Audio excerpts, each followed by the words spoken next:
The night I found out who my husband really was, I was wearing his old college sweatshirt and eating cereal at midnight because I couldn't sleep. That detail matters. I want you to picture it, not some dramatic scene where I'm dressed and ready, standing at a window with a glass of wine like in the movies. I was in mismatched socks. My hair was in a bun that had given up on itself 3 hours earlier. I was eating Cheerios out of a coffee mug because every bowl we owned was in the dishwasher and I hadn't run it in 4 days. That's who I was. That's the woman who found out everything. My husband's name is Grant. We met when I was 22 and he was 28 at a mutual friend's birthday party in Columbus. He spilled a drink on my jacket and spent the rest of the night apologizing by making me laugh. I thought that was the most charming thing I'd ever seen a man do. 6 years later, I know that making people feel okay about the damage he caused was the thing Grant did best. We got married when I was 25. Small ceremony. Backyard of my parents' house in Westerville. My mom cried. His dad gave a toast about commitment that went on for 11 minutes. I remember because my cousin timed it on her phone and showed me under the table and I had to bite the inside of my cheek not to laugh. It was the happiest day of my life. I believe that completely. I still believe it, actually, which is one of the things that hurts most about all of this, that the happiness was real even when the man wasn't.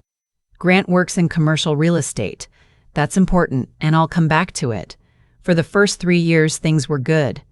Genuinely good. We bought a house in a suburb called Hilliard, a 1970s split level with a yard that was more mud than grass and a kitchen that smelled faintly of whoever had lived there before us. We spent weekends at Home Depot. We argued about paint colors and whether the back bedroom should be an office or a guest room. Normal stuff. Good stuff. The first time something felt wrong, I was 27. Grant had started working late. Not every night, maybe twice a week, sometimes 3 times. He'd come home after 10, smell like takeout in conference rooms, kiss me on the forehead and go straight to the shower. I told myself it was a busy season. Commercial real estate has busy seasons. I didn't know enough about his industry to know when those seasons actually were, and I realize now that was intentional. I'm not stupid. I want to be clear about that. I have a degree in accounting. I managed the books for a dental practice for 4 years.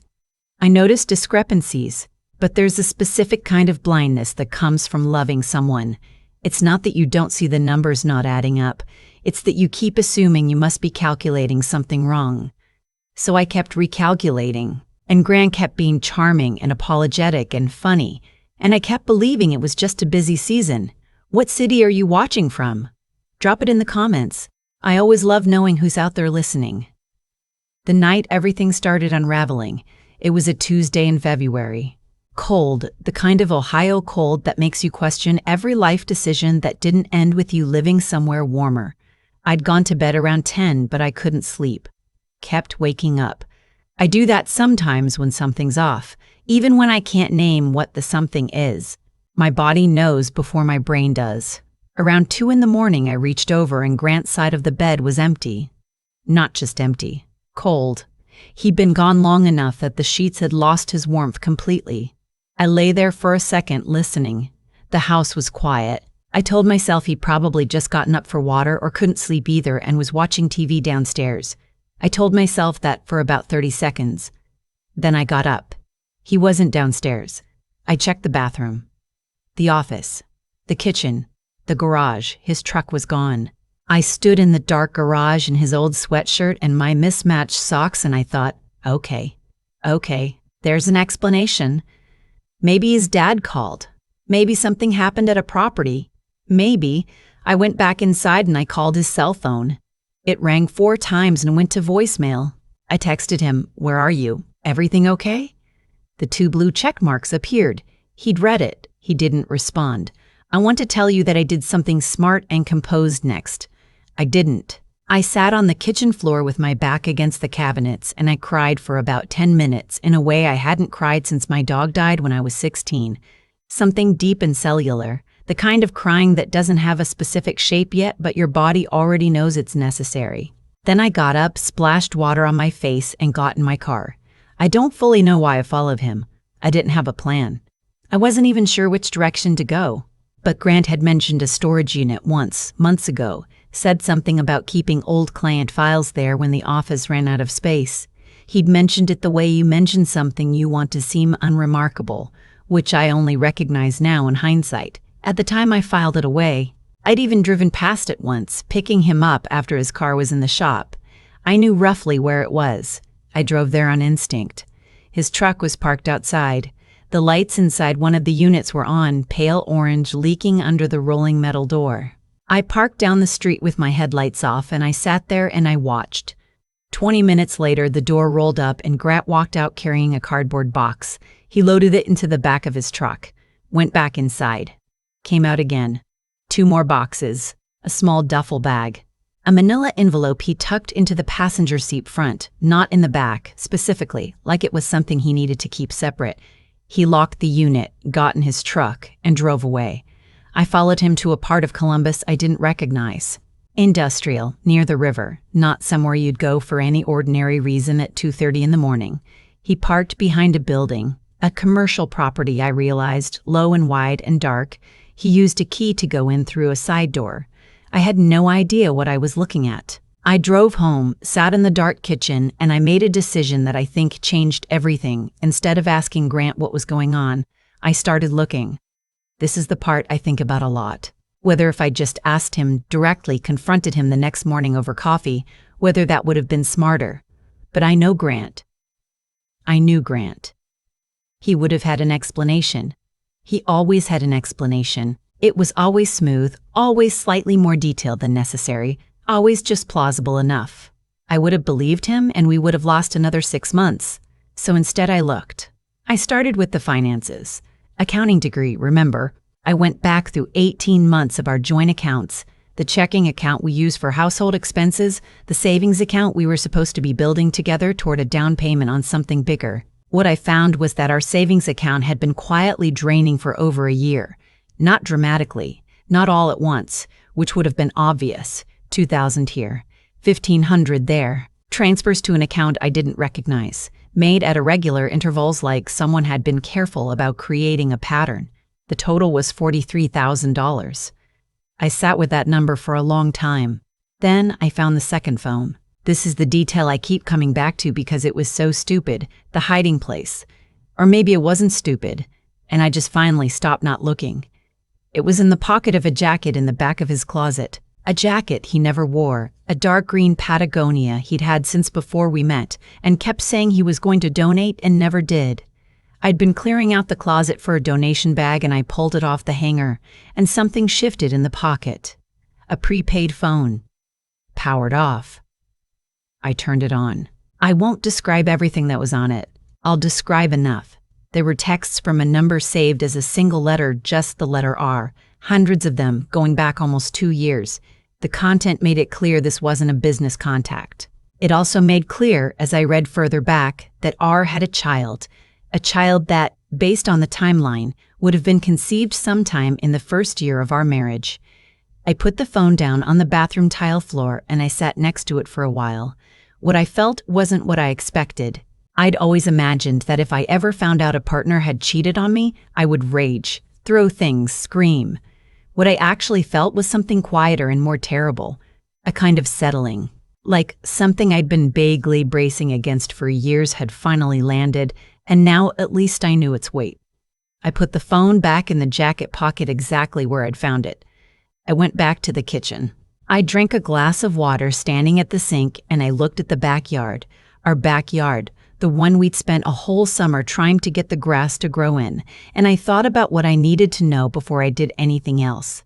I needed to know about the money. The affair was one wound, the missing $43,000 was another, and they might not be the same wound.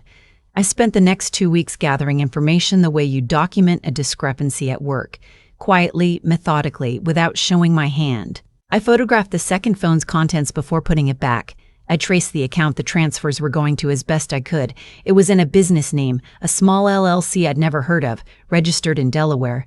I pulled the registration records. The registered agent was a name I didn't recognize, a woman listed as sole member. I called my brother. My brother is the one person I told before I told anyone official.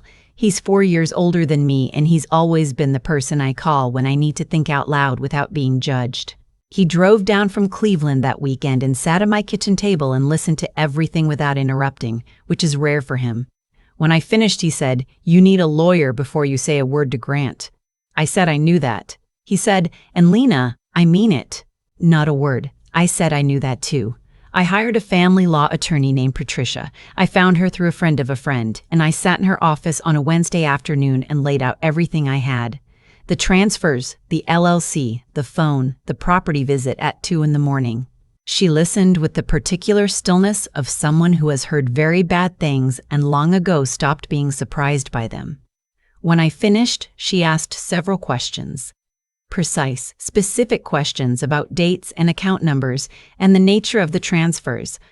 Then she referred me to someone, not another attorney, a forensic accountant. The forensic accountant's name was Mr. Okafor, and he had an office in Dublin and a manner so calm it was almost sedating. He spent 3 weeks pulling apart the financial records I gave him access to. What he found was more layered than I'd understood. Grant hadn't just been siphoning money from our savings, he'd been skimming from client escrow accounts at his firm. Small amounts, carefully timed. The LLC was a shell. The transfers from our savings were going into it, and money from the escrow accounts was also flowing through it, and the whole thing was structured in a way that would have been nearly impossible to trace without someone who knew exactly what to look for. When Mr. Okafor laid this out for me across a conference table with a printed summary and highlighted columns, I asked him how long it had been going on. He said, based on the records, approximately 3 years. I thought about the busy seasons, the late nights, the conference rooms that smelled like takeout. The woman, her name was Rachel, I'd figured that much out, appeared to be largely unaware of the financial part. From what I eventually understood, she knew Grant was married, knew he wasn't leaving, had continued the relationship anyway. The child, a little boy, almost 2 years old by the time I found out. She was raising essentially alone while Grant sent irregular amounts of money through the LLC that she probably believed was some kind of informal support arrangement. I think about her sometimes. I don't have warm feelings toward her, but I understand that she was also, in her own way, deceived. The night things came to a head, Grant came home around 9.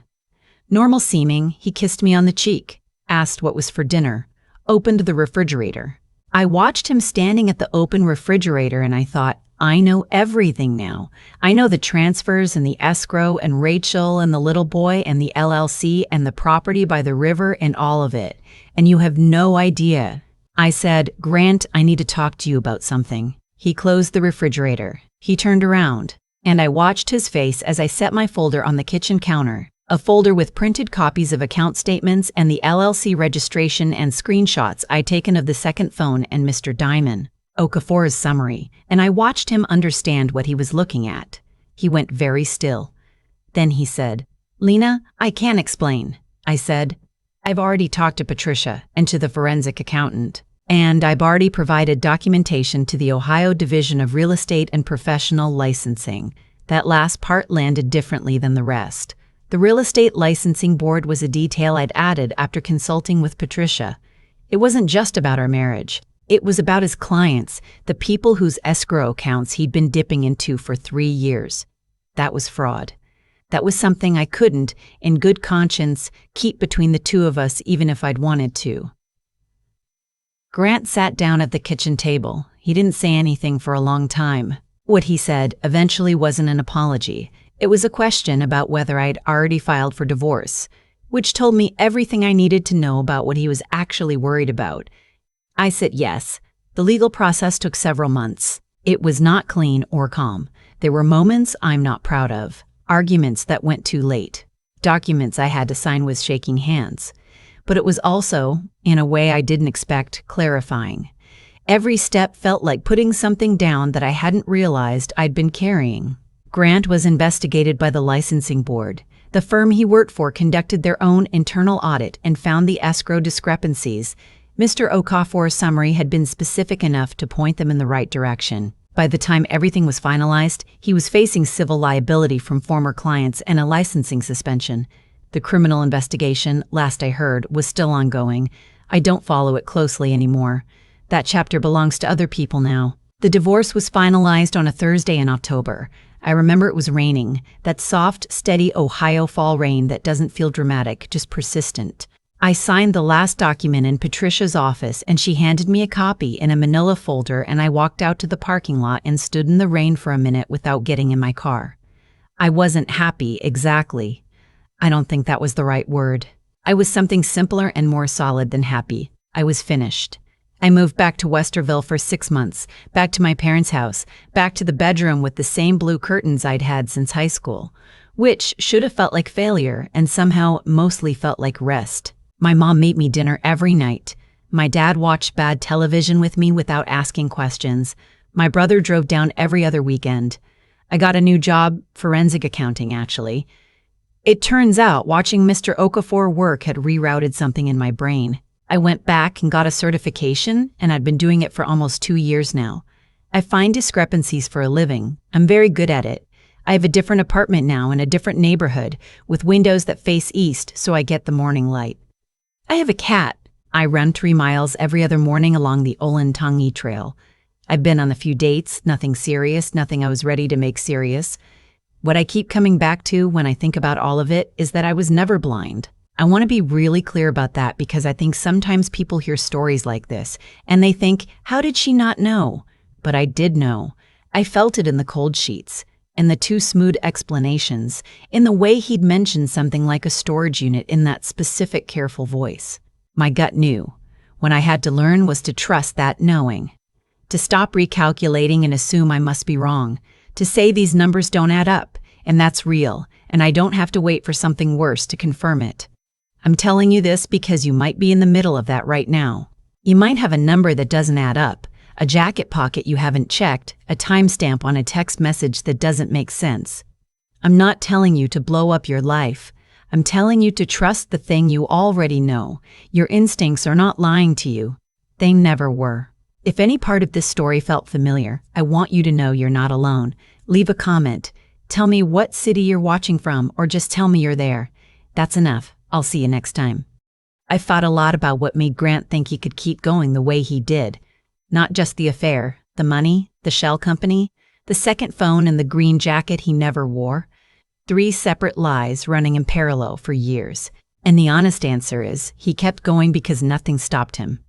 Every time I recalculated and assumed I must be wrong, that was permission. Not intentional permission, but permission. That's the part that took me the longest to sit with. That I wasn't the cause of any of it, but my willingness to doubt my own instincts gave it room to breathe. There's a difference between those two things, and it matters. He made every choice. I just kept giving those choices a quiet place to exist. What I know now is that the truth doesn't actually hide that well. It leaves traces. A too smooth explanation. A storage unit mentioned in a specific, careful voice. A savings account that drains in amounts just irregular enough to avoid a pattern. The information was always there. What I lacked wasn't intelligence. I had that. What I lacked was the willingness to trust what I already knew. That's the thing I want to say out loud, because I think a lot of people are sitting with a number that doesn't add up right now and telling themselves they must be calculating wrong. You're probably not calculating wrong. Trusting yourself when every instinct says something is off. Not to be dramatic, not to blow things up, but just to look closer. That's not paranoia. That's intelligence applied honestly. It took me 18 months of small doubts compounding before I finally stopped second-guessing myself and started documenting. 18 months I could have had back. And when I did finally look, when I sat at my kitchen table with 18 months of account statements and let myself see what they actually said, everything moved fast. Not because I was lucky, but because I had done the work carefully. Mr. Okafor didn't find what he found by accident. Patricia didn't protect me by accident. I had built something solid before I showed my hand, and that preparation was the only thing that mattered when the moment came. Grant walked away from that kitchen table with a civil investigation, a licensing suspension, and a marriage that was already finished before he sat down. Not because I was cruel, because I had been precise. There's a version of this story where I confront him that first morning over coffee, and he has a smooth explanation, and I believe it, and we lose another 6 months. That version almost happened. I chose differently only because I finally, for the first time in years, trusted myself more than I trusted his ability to explain things away. That's what I'd want you to take from this. Not that people are untrustworthy. Most people aren't, Grant. but that you know more than you think you do. Your gut has been doing math quietly this whole time. At some point, the most important thing you can do is let yourself see the answer it came up with. It doesn't have to be a crisis. It doesn't have to be a crime station. It just has to be honest. Start there.